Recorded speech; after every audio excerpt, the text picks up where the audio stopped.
ప్రతి ఇంట్లో ఒక ఆంటర్‌ప్రెన్యూర్ ఉండాలనే లక్ష్యంగా పనిచేస్తున్నామన్నారు డేగల ప్రభాకర్ రావు.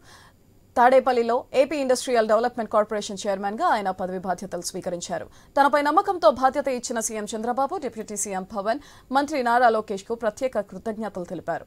రాష్ట్రంలో 20 లక్షల ఉద్యోగాలు కల్పనే లక్ష్యంగా పనిచేస్తున్నామని, దేశంలో పరిశ్రమలకు దిక్సూచిగా ఏపీ ఉండేలా కృషి చేస్తామన్నారు. పదవి అనేది అలంకారం కాదని ఒక బాధ్యత అన్నారు. ఇప్పటికే 792 సంస్థలకు ఏపీఐడీసీ ద్వారా ఇప్పటికే లోన్ సదుపాయాలు అందించామని, పరిశ్రమల ద్వారానే నిరుద్యోగ యువకులకు ఉద్యోగాల కల్పన సాధ్యమవుతుందన్నారు. ప్రతి నియోజకవర్గంలో ఇండస్ట్రియల్ పార్క్ ఏర్పాటుకు కృషి చేస్తామన్నారు.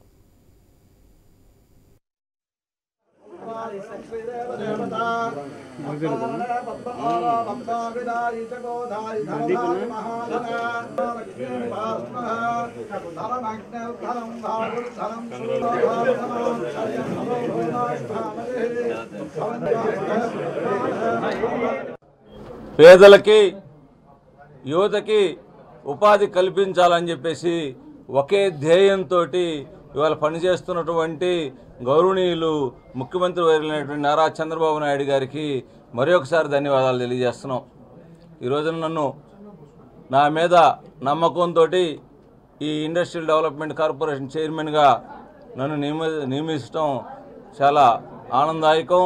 ఏదైతే నమ్మకం పెట్టుకున్నారో దాన్ని నేను నమ్మకాన్ని ఒమ్ము చేయకుండా దాన్ని 10 అంతలు చేసేసి దాన్ని నేను కష్టపడి మరి ఏదైతే నమ్మకంతో నాకు ఈ పదవి ఇచ్చారో దాన్ని పేరు ప్రఖ్యాతులు ఆ పదవి తీసుకొస్తాయని చెప్పేసి తెలియజేసుకుంటూ